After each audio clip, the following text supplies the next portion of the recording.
de las redes sociales, a través de Zoom, a nuestra iglesia en Colombia. Había un grupo precioso, tuvieron un grupo de alabanza, un tiempo de alabanza muy lindo, y les compartía algo de lo que voy a leer y compartir con ustedes en esta tarde. Segunda de Corintios capítulo 12, Pablo abre su corazón y cuenta algo que le está sucediendo. Si él no lo hubiera contado, nunca hubiéramos sabido este problema, entre comillas, que él estaba atravesando. No sabemos durante cuánto tiempo tuvo este aguijón o esta espina, como también se traduce en otras versiones, pero vamos a leer el porqué de este sufrimiento en relación a lo que hablábamos el jueves. ¿Cuáles son tus puntos fuertes y cuáles son tus puntos débiles? Leamos la palabra de Dios en 2 de Corintios 12:1. Aunque van a ver que él está hablando como si fuera de otra persona, en tercera persona, es él el que está contando una experiencia como si fuera otro hombre. Ciertamente no me conviene gloriarme, pero vendré a las visiones y a las revelaciones del Señor. Conozco a un hombre en Cristo, es él, que hace 14 años, si en el cuerpo no lo sé, si fuera del cuerpo no lo sé, Dios lo sabe, fue arrebatado hasta el tercer cielo, es decir, hasta la misma presencia de Dios. Y conozco al tal hombre, si en el cuerpo fuera del cuerpo no lo sé, Dios lo sabe, que fue arrebatado al paraíso, donde oyó palabras inefables que no le es dado al hombre expresar. De tal hombre me gloriaré, pero de mí mismo en nada me gloriaré, sino en mis debilidades.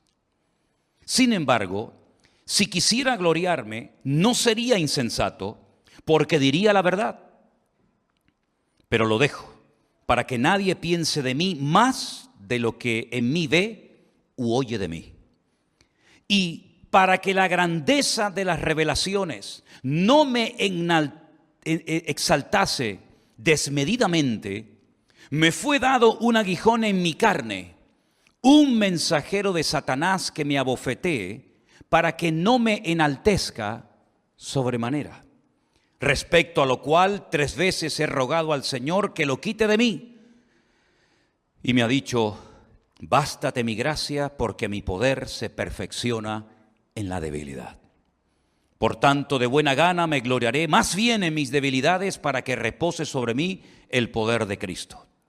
Por lo cual, por amor a Cristo, me gozo en las debilidades, en afrentas, en necesidades, en persecuciones, en angustias, porque cuando soy débil, entonces soy fuerte. ¿Cuántos dicen amén? Qué experiencia, ¿no? Qué experiencia tan tremenda. Estuvo en la misma presencia de Dios, en lo que él llama el tercer cielo o el paraíso, es lo mismo. Y dice que allí vio y escuchó cosas que el Señor nunca le permitió compartirlas. Ni con su palabra cuando visitaba las iglesias, ni en las cartas, sino que cuenta por encima la experiencia, pero que sin lugar a dudas tuvo que ser algo realmente tremendo. Cuando el jueves hablamos acerca de la importancia de reconocer nuestras debilidades, nuestros puntos débiles, yo quisiera dejar bien claro que una cosa es el sentirnos débil, incapaces, nerviosos, por una responsabilidad que tenemos por delante, como por ejemplo me está pasando a mí con esto de México, que se está creando una expectativa y se está haciendo toda una, como dice el pastor José Arena, una auténtica revolución que a mí como persona, como hombre, me tiene todo el día temblando. Porque estas cosas a mí sinceramente me ponen muy nervioso. Una cosa es sentirnos débiles, ya digo, incapaces de poder cumplir con esas responsabilidades tan enormes que Dios pone sobre nuestros hombros. Y es bueno sentirse así, porque así no pierdes el contacto con la tierra y no te crees bajo ningún concepto que todo lo puedes y que todo lo sabes y que no hay nada que no puedas superar. Eso es una cosa. Y otra cosa muy diferente es el tema de las debilidades, en las cuales tenemos que trabajar mucho para que se conviertan con el paso del tiempo, con la ayuda del Señor, en puntos fuertes. Amén, hermanos. Si no mezclemos una cosa con otra, porque no tienen nada que ver. Los puntos débiles de nuestra vida no debemos de ocultarlos. Primeramente porque el Señor los conoce.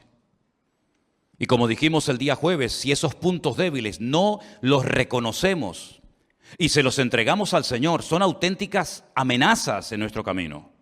Es como entrar en un terreno lleno de minas, que en cualquier momento puede salir por los aires porque no sabes dónde está el explosivo. Y ocultar los puntos débiles de nuestra vida, permítame ponerles el ejemplo de cuando Faraón en Egipto dio un edicto que dijo que tenían que matar a todos los niños pequeños, lanzarlos al río Nilo para que se ahogaran. Dice la Biblia que una familia ocultó a su hijo durante 3 meses. Y estoy hablando nada más y nada menos que de Moisés. Es imposible ocultar a un bebé. En algún momento llora, en algún momento hace ruido. Y cualquier madre que ya hubiera tirado al río o lo hubieran tirado al río a sus hijos, al ver a la vecina con su hijo escondido, probablemente te podría delatar y decir, ¿por qué yo tengo que experimentar este dolor y tú tienes el gozo y la alegría de poder tener a tu hijo escondido? Pues en cierto sentido, tratar de ocultar los puntos débiles es como decía el salmista, ¿dónde huiré de tu presencia? ¿Dónde me esconderé de tu Santo Espíritu? Ya que todo Dios lo ve, lo conoce y lo sabe perfectamente.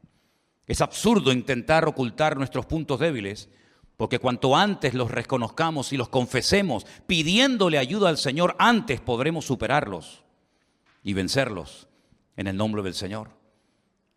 Tratar de ocultar un punto débil, una debilidad de nuestra carne, de nuestro carácter, de nuestra forma de ser, es como intentar ocultar un cadáver en casa. Tarde o temprano el olor va a salir por todas partes y es imposible ocultar la vida de un cadáver en casa. Los puntos débiles huelen a muerte, los puntos fuertes huelen a vida. Y la Biblia habla acerca de la carne, y cuando habla de la carne habla del ego. Habla de lo que somos nosotros, de lo que éramos y practicábamos y creíamos y hablábamos y nos dominaba antes de conocer a Cristo. Gracias al Señor que ahora somos nuevas criaturas en Cristo Jesús, Señor nuestro. Las cosas viejas pasaron, he aquí todo es hecho nuevo. Pero el cristianismo no se vive con un cuerpo glorificado. El cristianismo, la vida cristiana no se vive sentado en el cielo, sino con los pies en la tierra y con el mismo cuerpo que teníamos antes de conocer al Señor.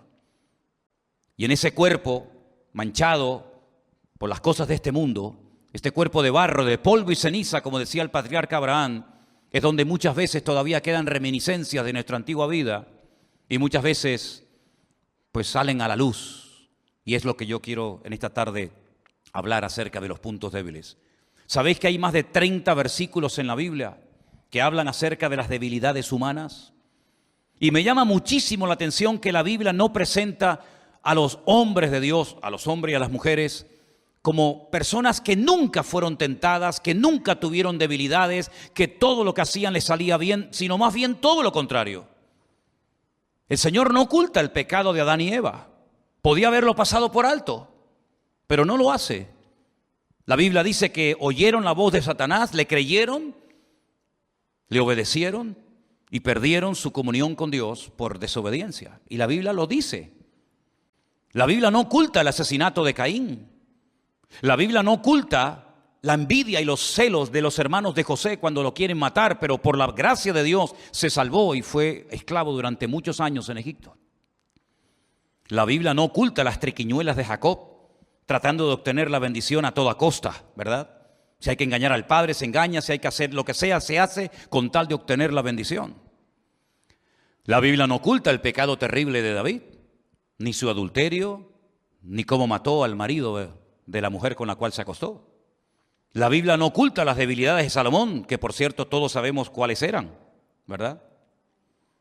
La Biblia no oculta que Pedro negó al Señor, ni que Lot era un pelele y él estaba dominado por sus hijas, y aunque él lo pasaba mal en Sodoma y Gomorra con tal de tenerlas contentas, era capaz de renunciar a su comunión con Dios y separarse de su tío Abraham con tal de tenerlas a ellas contentas.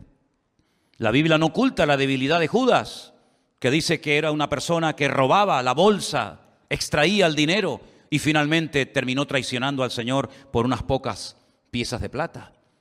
La Biblia no oculta que uno de los compañeros de ministerio de Pablo, Demas, lo abandonó, pero no para irse con otro ministerio o para congregarse en otra iglesia o para servir al Señor en otro continente o de otra manera, sino que se fue al mundo. La Biblia no oculta el pecado de Alejandro el calderero, que dice que le causó muchos males al apóstol Pablo estando en la prisión. En otras palabras, la Biblia es un libro que refleja la carnalidad de los hombres y también su santidad. La Biblia no oculta que eran hombres de carne y hueso como nosotros, hasta el punto que Santiago dice de Elías, fíjense, el gran profeta Elías, dice que era un hombre sujeto a pasiones semejantes a las nuestras. Un hombre que se desanimaba y deseó morirse. Y de hecho le pidió al Señor, quítame la vida, ya no aguanto más. La Biblia no oculta que aquel grandísimo profeta llamado Jeremías, que predicó en Jerusalén jugándose la vida y que recibió todo tipo de humillaciones, estuvo en cárceles, fue azotado, etc. La Biblia no oculta que hay un momento en el que dice, no predico más. Total, ¿de qué sirve hablar? ¿De qué sirve amonestar? ¿De qué sirve advertir al pueblo de su pecado? Si nadie se convierte, nadie cambia, todo sigue igual o peor. La Biblia no oculta que se hartó y le dijo al Señor, ya no aguanto más. Aunque dice que mientras callaba, un fuego de Dios ardía en sus entrañas porque sabía que Él era la voz de Dios que tenía que hablar en Jerusalén. Es decir, todos y cada uno de los personajes de la Biblia tuvieron sus puntos débiles. Y tampoco la Biblia oculta que aquel grandísimo hombre de Dios que llegó a estar en el paraíso, que estuvo en la presencia de Dios viendo cosas que en la Biblia no se cuentan y oyendo cosas que no se le permitió contar, Dios permitió que llegara a su vida una espina, un aguijón, algo que le mantenía con los pies en la tierra, y dice que el propósito de ese aguijón era para que no me enalteciera sobremanera. En otras palabras, Pablo está diciendo claramente que si no hubiera tenido este aguijón, si no hubiera tenido esta limitación, probablemente hubiera caído en arrogancia, en orgullo, en exaltación desmedida de su persona. Y uno dice, ¿cómo es posible? Pablo, un hombre que habla del fruto del Espíritu, que habla del amor, de la paz, de la paciencia, de la benignidad, un hombre con tanta experiencia, un hombre tan usado, un hombre tan bendecido, con unas experiencias tremendas, un hombre que conoció al Señor de una forma espectacular, tuviera tendencia con estas experiencias sobrenaturales y genuinas de Dios al orgullo, al enaltecimiento. Pues ahí está, más claro agua. No vamos a tratar de explicar en qué consistía este aguijón o espina en la vida de Pablo, porque ¿para qué? Si ni siquiera él, que es el protagonista de esto, cuenta y dice exactamente de qué se trataba. Comenzamos a leer todo tipo de opiniones en los comentarios, que si era esto, que si era aquello, pero eso no es lo realmente importante. ¿Qué más da lo que era el aguijón de Pablo? ¿Qué más nos da a nosotros? Lo importante es ver el propósito, el objetivo por el cual Dios envió a la vida de Pablo este aguijón, esta limitación física o espiritual o de la índole que sea, para que no me enalteciera sobremanera. Luego Pablo está admitiendo clarísimamente que si no hubiera sido por esto que el Señor permitió en su vida, por lo cual rogó 3 veces y la respuesta del cielo fue, bástate mi gracia, porque mi poder se perfecciona en la debilidad, hubiera caído en el orgullo. Hubiera perdido muchas bendiciones si el Señor no le hubiera mandado este aguijón a su vida. Es interesante ver cómo la Biblia habla acerca de cómo somos seres humanos débiles. Por mucho tiempo que llevemos en el ministerio, por muchos años que llevemos en los caminos del Señor, todos somos débiles. Y todos tenemos muchas áreas en las que todavía la santidad de Cristo tiene que manifestarse mucho más. Amén, hermanos. Vamos a hacer un pequeño recorrido, no por todos los versículos que hablan del tema, pero sí vamos a escuchar algunos versículos que nos van a dar luz acerca de este tema de los puntos débiles de nuestra vida. Romanos capítulo 8, versículo 26 dice así. Y de igual manera el Espíritu nos ayuda en nuestra debilidad, pues ¿qué hemos de pedir como conviene? No lo sabemos, pero el Espíritu mismo intercede por nosotros con gemidos indecibles. El Espíritu Santo tiene muchas funciones que llevar a cabo en la vida del creyente. Muchas. El Señor Jesucristo dijo en cierta ocasión: os veo tristes, porque ya sabéis que me voy. Pero os digo sinceramente que os conviene que yo me vaya. Porque si yo no me fuese, el Consolador, el Espíritu Santo, no vendría a vosotros. Pero cuando venga, Él os guiará a toda la verdad. Él tomará de lo mío y os lo hará saber. Y enumera una serie de misiones, de objetivos, de funciones del Espíritu Santo en la vida del creyente. Pero una de las cosas que dice Pablo en Romanos capítulo 8 es que ese Espíritu Santo que mora en nosotros, que está permanentemente en nosotros, nos ayuda en nuestras debilidades. ¿Cuántos dicen amén? ¿Cómo sabe el Señor, verdad, que necesitamos una ayuda adicional? No solamente tener las ganas, no solamente reconocer, no solamente admitir y pedir ayuda, sino que el Espíritu Santo viene para ayudarnos en nuestras debilidades, para que sepamos cómo orar y no estar toda la vida luchando con lo mismo y no estar toda la vida siendo esclavos de algo o de alguien que nos roba la paz y la bendición que recibimos tal vez en un culto como este. Es una lástima ver a muchos creyentes que no son capaces de mantener 24 horas la bendición que han recibido. Siempre viene algo, siempre ocurre algo. Si no es con el vecino, es con el amigo, o con el padre, con la madre o con quien sea. Y la voluntad de Dios es que tú sepas mantener tu victoria, tu firmeza en el Señor y que nada ni nadie, escúchalo bien, nada ni nadie te arrebate la bendición de Dios. Que no dependas de nada ni de nadie, sino solamente del Señor. Y para poder llegar a ese nivel de madurez, para poder mantenernos firmes 24 horas al día, 365 días al año seguido, uno detrás de otro, el Espíritu Santo que mora en nosotros viene a ayudarnos en nuestras debilidades. Y eso debería darnos un gozo y una tranquilidad tremenda. Amén, hermanos. Romanos 14:1 nos habla de un tipo de creyentes que existen, como por ejemplo este. Recibid al débil en la fe, pero no para contender sobre opiniones. Débil en la fe. Qué triste, ¿no? Ver personas débiles en la fe. Cuando la fe es algo tan importante que dice que sin ella es imposible agradar a Dios. Pues hay personas sí que tienen fe, pero es muy débil. No es una fe madura, no es una fe robusta. Es una fe que depende a veces de emociones, de sentimientos, de circunstancias. Y la Biblia dice, bueno, hay débiles en la fe. No entren a pelear, no entren a discutir sobre opiniones.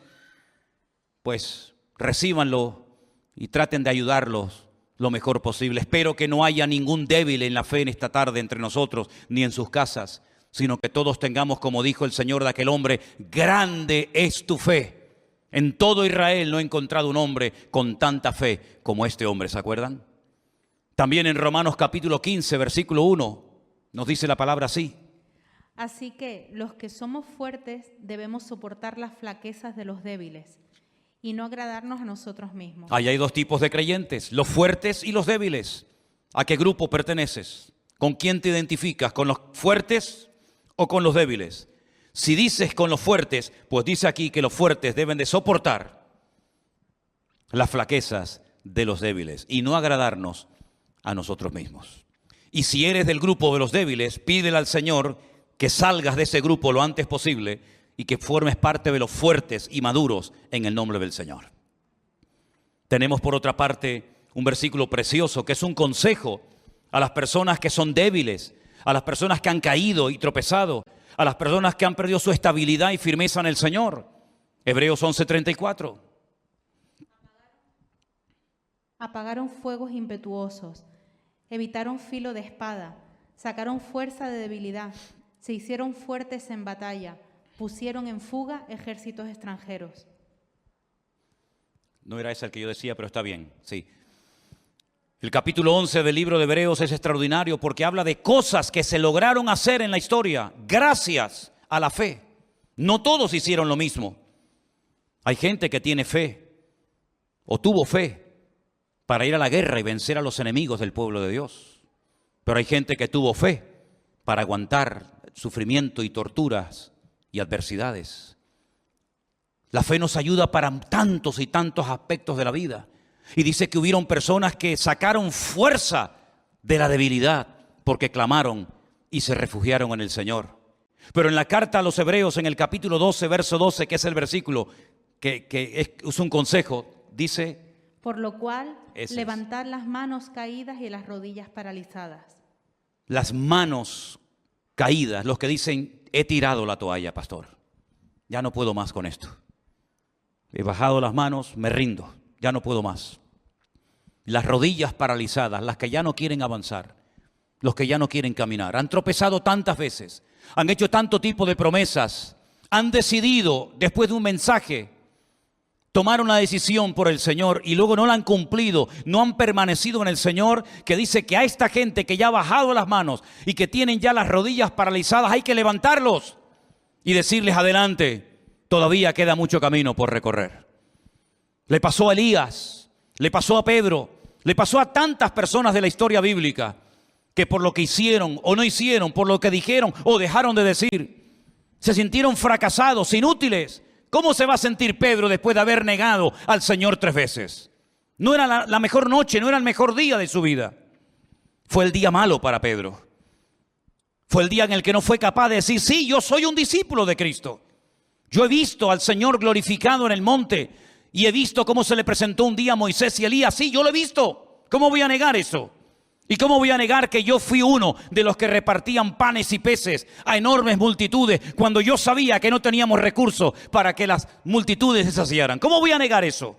¿Cómo voy a negar que un día entró a mi casa y oró por mi suegra y la fiebre desapareció al instante? ¿Cómo voy a negar yo que caminé con mi Señor por encima de las aguas? Pues lo negó, no sé quién es ese hombre. Y por eso dice que esa noche lloró amargamente. Y por eso el Señor, cuando resucita 3 días más tarde, le dice a una de las mujeres: dile a mis discípulos y a Pedro, porque él dice que no quiere ser más de mi grupo. A mis discípulos y a Pedro, dile que vayan a Galilea, que allí yo me voy a encontrar con ellos. Y vemos al Señor que le da una segunda oportunidad y lo restaura y lo levanta y le dice: apacienta mis corderos. Sí, al que había negado 72 horas atrás al maestro, le dice: apacienta mis ovejas. Es decir, no sigas en ese estado de frustración y de amargura y de tristeza, porque yo todavía puedo usar tu vida poderosamente. Y aquel que le dijo: si no veo las llagas y meto mi dedo en sus llagas y en su costado no creo, a ese también el Señor se le apareció. Y tantas personas de la Biblia que fracasaron y cayeron en su debilidad, pero que el Señor los restauró, porque nuestro Dios no solamente es un Dios que salva, sino un Dios que restaura a los que han caído y han bajado las manos y tienen sus rodillas paralizadas. También nos dice en el libro de Joel algo muy interesante, y ahora vamos a dar un giro en el mensaje, porque hay un texto que a lo mejor a priori no se entiende, pero yo lo voy a utilizar y les voy a decir por qué. Joel capítulo 3, versículo 10. Forjad espadas de vuestros azadones, lanzas de vuestras hoces. Diga al débil: fuerte soy. Forjad espadas de vuestros azadones. Es un cambio radical. No es lo mismo una azada que una espada. No es lo mismo una hoz que una lanza. Y el Señor lo que está diciendo es: cambien las armas. Ya no usen azadas, ahora usen espadas. ¿Y no será que a lo mejor el sistema o lo que has hecho para cambiar te ha fallado y estás empeñado en seguir haciendo lo mismo?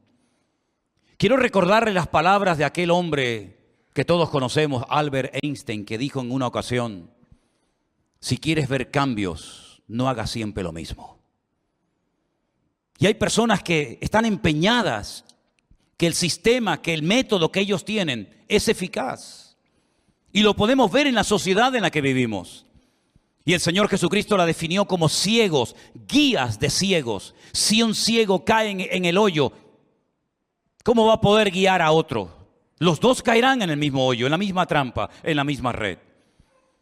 Nosotros tenemos armas espiritualmente hablando para poder vivir vidas cristianas victoriosas. Piensa en qué has estado haciendo, qué has intentado, qué lugares has visitado, a qué sitios has ido. ¿Qué has estado haciendo para dejar lo que quieres dejar? Para cambiar como quieres cambiar. Porque si no lo has logrado, Si no has obtenido éxito en esa empresa, en ese ejercicio, quiere decir que ha llegado el tiempo de cambiar tus armas. Le decía el Señor a los agricultores: dejen de trabajar en el campo y hagan espadas de vuestras asadas.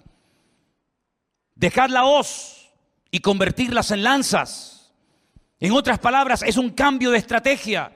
Hay que tener una mentalidad diferente, actuar diferente. ¿Por qué? Porque aunque vivimos en la carne, no militamos según la carne. De poco sirve una hoz para ir a la guerra. De poco sirve una azada. Tenemos que tener armas que nos permitan contrarrestar los ataques del enemigo. Porque las armas de nuestra milicia no son carnales, decía Pablo, sino poderosas en Dios para la destrucción de fortalezas. Pablo conocía cuáles eran las armas que Dios nos ha dado a nosotros.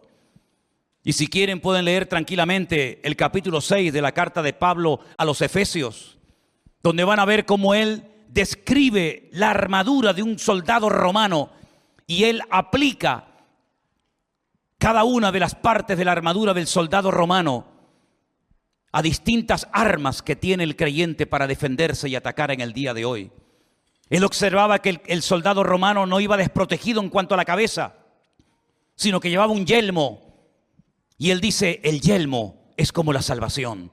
Es decir, el yelmo guarda la cabeza. Y él dice: mentalízate, cambia tu forma de pensar. Eres salvo, por lo tanto ahora ya no puedes pensar, vivir, actuar y comportarte como antes lo hacías. El soldado romano se protegía el pecho con esa coraza: la justicia de Dios en tu vida. Ninguna condenación hay para los que están en Cristo Jesús, porque ahora hemos sido justificados por la sangre de Cristo. Él sabía que el soldado romano necesitaba un escudo para poder repeler los ataques del enemigo, y él dice: ese escudo lo voy a comparar a la fe, porque cuando el diablo te lanza un dardo de fuego, tú puedes usar el escudo de la fe y neutralizar al enemigo. Pero hace falta una espada, hace falta un arma que te permita atacar y neutralizar al enemigo. La espada es la espada del Espíritu, que es la palabra de Dios. Y cuando camines por la vida, ya no caminas en la carne, ya no caminas en el ego, en la arrogancia, en la soberbia, sino ahora con el apresto del Evangelio. Ahora tenemos un mensaje que transmitir, tenemos una palabra que comunicar, el Evangelio de Jesucristo, que dice: ir por todo el mundo y predicar este mensaje. En otras palabras, el cristiano no va por la vida desprotegido. ¿Y ahora qué hago? ¿Ahora qué hago? Cada vez que tengo problemas vengo a la iglesia y cuando se me resuelven ya no vengo más. Esa no es la vida que la Biblia describe para ti y para mí. La Biblia nos enseña que es bueno congregarse. No dejéis de congregaros como algunos tienen por costumbre, dice la Biblia. Ya en el siglo I había hermanos que no le daban importancia al congregarse. Pero no es suficiente con congregarse. Tú tienes que aprender a defenderte tú solito, tú sola en casa. Cuando eres tentado, cuando eres calumniado, cuando eres perseguido. A lo mejor vives en una familia donde tú eres la única, el único convertido, y se ríen de ti tus compañeros de trabajo. ¿Cómo actúo? ¿Cómo hablo? ¿Cómo reacciono? Como dice la palabra de Dios. Con esas armas, el nombre de Cristo es una de ellas. La oración es otra. La palabra de Dios es otra. Y así cada una de esas armas me ayudan a vivir en victoria. Hay que cambiar las armas. Miren, por ejemplo, esta serie de fotografías que vamos a mostrarles. Esa era un arma muy poderosa hace siglos, la famosa catapulta. Hoy en día sería ridículo ir a la guerra con una catapulta. O con esta otra arma que ven ustedes ahí, sí, que podía matar, hacía mucho daño, la ballesta, pero son armas muy antiguas. Esas armas hoy en día están en un museo, son reliquias que la gente va a visitar. Esas catapultas que lanzaban piedras, esa bola con pinchos que utilizaban en el campo de batalla, en el cuerpo a cuerpo, tuvieron su momento, pero sería ridículo hoy en día mandar a un soldado a la guerra con estas armas. No tiene ningún sentido, están caducadas, ya no funcionan. Nadie va a la guerra con este tipo de armamento. Antes sí, tuvieron su momento, tuvieron su lugar, cualquiera daría lo que fuera por tener cosas como estas. Pero hoy en día hay otro tipo de armas. Comparen eso con una catapulta. Comparen eso con una catapulta. Robots que son capaces de ir a lugares donde no hace falta ni que vaya el ser humano, lo teledirigen para que vaya y dispare. Miren qué misiles que pueden viajar miles y miles de kilómetros a otros continentes y hacer una destrucción terrible. Miren qué armamento. Queridos hermanos, hay armas antiguas y armas modernas. Y en el mundo espiritual ocurre exactamente lo mismo. Cuando tú no conocías al Señor, tenías tus métodos, tenías tus ideas para defenderte, para protegerte, pero no puedes seguir aplicando. No puedes seguir viviendo con aquellos métodos hoy en día tu vida cristiana. ¿Qué hacías antes cuando alguien te criticaba? ¿Qué hacías antes cuando alguien te insultaba? ¿Qué hacías antes cuando alguien te miraba mal? ¿Qué arma utilizabas? ¿El amor? ¿La paciencia? ¿La misericordia? ¿La oración? ¿La bendición? ¿Seguro? ¿Utilizabas el impulso?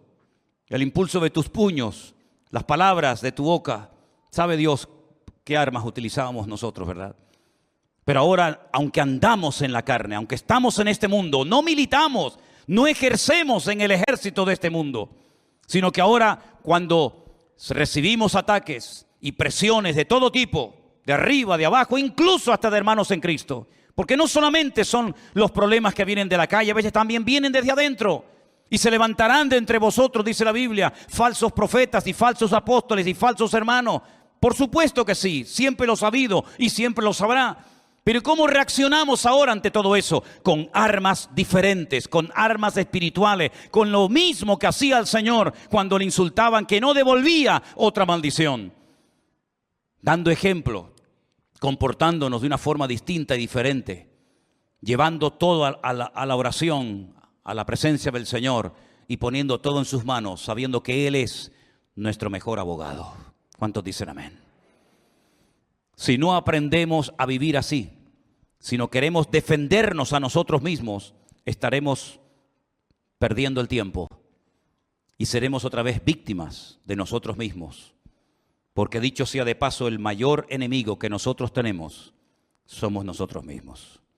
Las armas que el Señor nos ha dado son armas poderosas que en el mundo espiritual tienen un efecto destructivo. Fíjate, cuando oramos al Señor, estamos orando por personas de otros continentes, personas que nunca hemos visto su rostro, pero que la oración, que no conoce fronteras, es capaz de llegar hasta ese hospital, hasta esa casa, y tocar a ese joven en esa cárcel o en esa circunstancia difícil en la que se encuentra. Y es un arma tremendamente poderosa que viaja de continente a continente, de país en país, y sobre todo cuando va ungida y respaldada por la palabra y por el nombre de Cristo. Esas son las armas que tenemos nosotros hoy en día.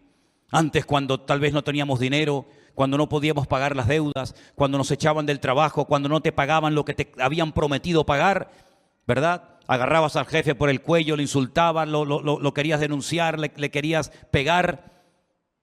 Pero sin embargo ahora tenemos las promesas de Dios. Y en esas promesas el Señor nos dice: yo soy tu pastor y nada te faltará.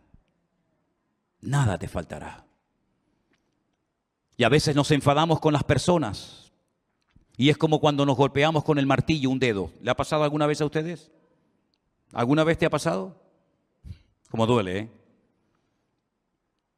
¿Qué sentido tiene que insultes al martillo? ¿Qué sentido tienes que llames de todo al martillo? El martillo es simplemente el instrumento, pero el que se ha hecho daño eres tú utilizando ese instrumento. Y a veces no sabemos interpretar las cosas que ocurren. Pensamos que es el jefe que la tiene tomada conmigo, o el vecino de arriba. Pero ni una hoja de un árbol se cae sin permiso de Dios. Y cuando ocurre algo es porque detrás de ese algo nuestro Dios está hablando y está tratando de enseñarnos algo. Puedes pelear con el martillo, puedes pelear con la persona, pero detrás de la persona está nuestro Dios, que es el que ha permitido que esa persona te haga o te diga lo que te hace doler. Y así como Pablo le dijo al Señor: quítame esto, y el Señor le dijo: no. Y volvió a pedírselo otra vez y le dijo el Señor: no. Y en 3 ocasiones rogó: quítame este aguijón, esta espina de mi vida.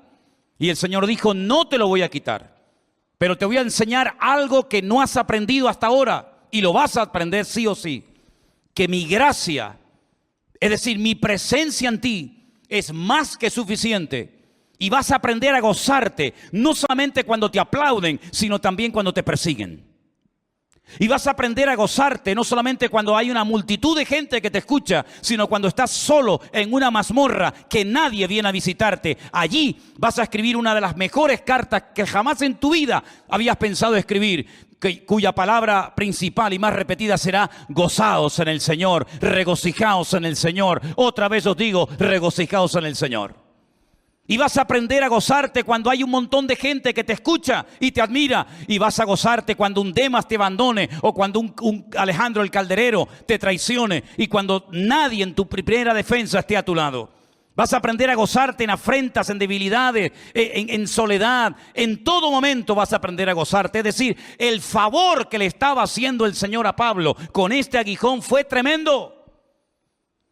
Y tarde o temprano todos nosotros, si el Señor lo cree conveniente, mandará a nuestra vida un aguijón, algo que no nos haga perder la perspectiva de que somos seres humanos limitados y finitos en espacio y en tiempo, pero que tenemos un Dios que se llama el Shaddai, que significa el Todopoderoso o el Suficiente, que estará contigo todos los días hasta el fin del mundo. Bendito sea Dios.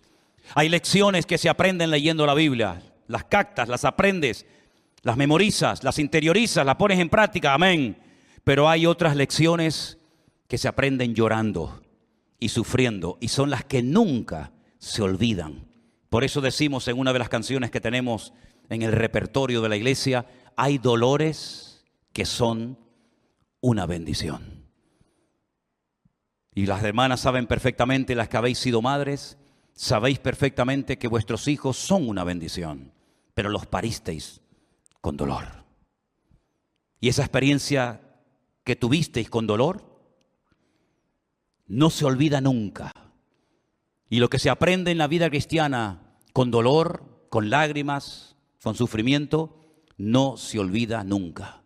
Dice la Escritura: y aunque era hijo, hablando del Señor Jesucristo, por lo que padeció, aprendió obediencia. Los seres humanos tenemos ese punto de cobardía, que es querer siempre huir de lo peligroso, huir de aquello que nos pueda hacer o producir dolor, huir de aquellas situaciones que no controlamos. Pero el Señor muchas veces nos mete en situaciones, como por ejemplo cuando describe en el Salmo 23, valles de sombra y de muerte, donde uno dice: sácame de aquí, yo no quiero estar aquí. Pero el Señor dice: pero mi vara y mi cayado te infundirán aliento. Y el Señor a veces permite que nos rodeen ejércitos, como lo permitió con la vida de David, que pensaba que iba a morir, pero llegó a escribir uno de los salmos más hermosos que jamás había escrito, cuando dijo: el Señor es mi luz y mi salvación. Aunque un ejército acampe contra mí, no temerá mi corazón. Y eso lo escribió en medio de un ejército que lo quería devorar. Así que, mis queridos hermanos, todo en la vida, siempre y cuando andemos en orden, en santidad y en obediencia, todo tiene una razón de ser. Y antes de que termine este año, oraremos y confesaremos y trabajaremos para que los puntos débiles de nuestra vida se conviertan en puntos fuertes para la honra y la gloria del Señor. Y usted dice: ¿se puede? Claro que se puede. Mira a Pedro negando al Señor y años más tarde muriendo crucificado en Roma para la gloria del Señor. Mira a Juan diciendo: ¿quieres que oremos para que caiga fuego del cielo y los destruya a todos? Y al final fue el hombre que más pronunció la palabra amor. Amaos los unos a los otros, porque el que ama ha conocido a Dios, y el que no ama no ha conocido a Dios, ¿verdad? Claro que se puede cambiar, claro que uno puede ser restaurado, pero uno tiene que querer. Y la pregunta que yo os hago esta tarde es: ¿queréis verdaderamente superar los puntos débiles de vuestra vida, sí o no? Pues ponte de pie en esta tarde y eleva esta palabra de oración al Señor. Y pídele con toda tu alma y con todo tu corazón a Él, que te ve y te conoce perfectamente, que te ayude, que te renueve, que te transforme y te cambie, para que con su ayuda y su bendición y su palabra en nosotros podamos superar toda debilidad que todavía pueda estar entre nosotros. Ahí donde estás, habla con el Señor y pídele en este momento a Él que haga ese cambio en ti, que haga esa obra que solamente Él puede hacer. No esperes cambios del hombre. El único que nos puede cambiar genuinamente y para siempre es nuestro Dios. Y por eso clamamos a ti en esta tarde, oh Dios del cielo.